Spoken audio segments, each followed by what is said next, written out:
Coup de chapeau aux forces de défense et de sécurité du Burundi. Malgré la mise à l'index au rapport de l'enquête indépendante des Nations Unies sur les violations des droits de l'homme, les forces de défense et de sécurité du Burundi s'avèrent plus sereines que jamais. Les forces nouvelles du Burundi, issues du brassage des ex-forces armées burundaises et des partis et mouvements politiques armés, ont toujours fait preuve de loyauté et du devoir, caractéristique des forces républicaines. L'union sacrée qui caractérise les forces de défense et de sécurité burundaises trouve son explication bien avant 2005.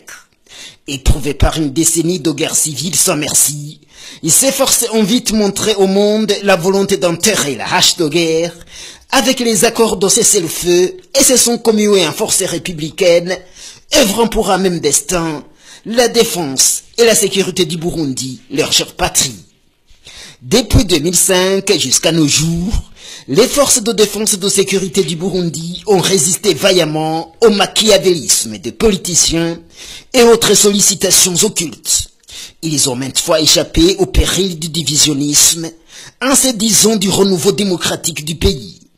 Et cela grâce à leur maturité qui a aiguisé leur sens de loyauté et du devoir envers la patrie. Les forces de défense et de sécurité du Burundi se sont bien tenues à l'écart des chicanes politiques ayant caractérisé la période 2010-2015. Ni la théorie des milices entraînées à Kilibaondé, sa République démocratique du Congo, développée par des politiciens hostiles aux élections, n'a aucunement distrait les forces républicaines du Burundi.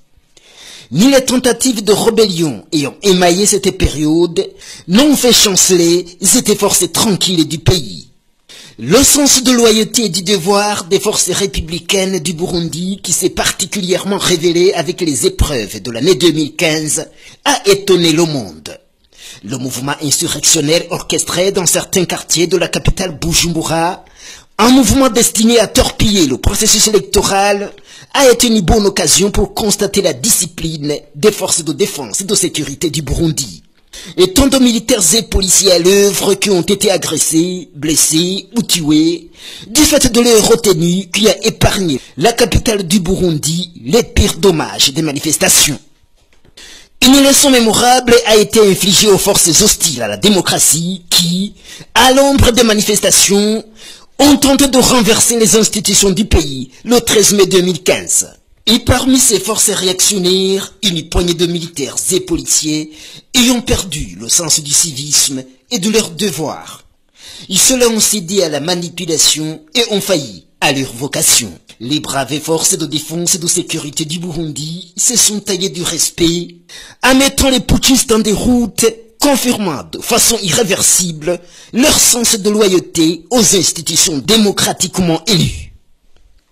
L'attaque perpétrée par un mouvement rebelle armé en commune de Bukinanyana et Kabarore en juillet 2015 a été écrasée en toute diligence par les forces de défense du pays. La bravoure et le savoir-faire des forces de défense du pays a été illustrée par la capture de la grande majorité d'assaillants en provenance du Rwanda et un arsenal d'armes et de munitions saisis.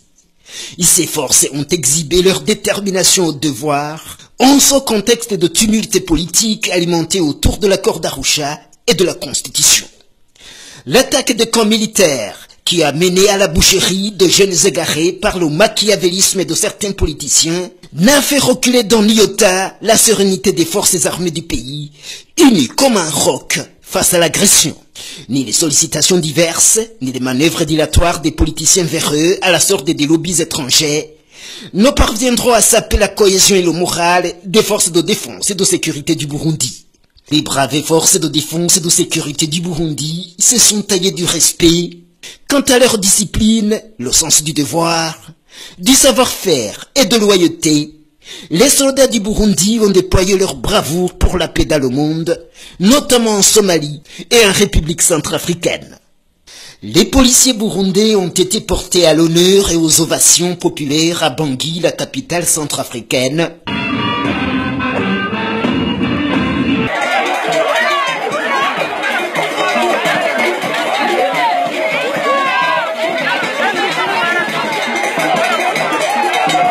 attestant ainsi au monde leurs valeurs au service de l'humanité. Les forces de défense et de sécurité burundaises doivent, en cette période de vive machination de certaines puissances occidentales contre le Burundi, faire preuve de beaucoup plus d'abnégation afin de préserver leur blason jusqu'ici immaculé.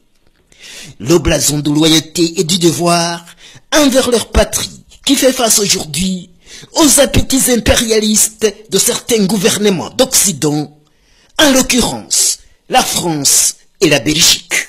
Les forces de défense et de sécurité du Burundi devront en outre se garder des caresses alléchantes de certaines organisations politiques en perte de souffle, et ainsi sauvegarder leur réputation de force républicaine. Et ces organisations caressent la corde régionale, ethnique et leurs origines d'avant l'intégration pour saper leur cohésion et leur sens du devoir envers leur patrie, le Burundi.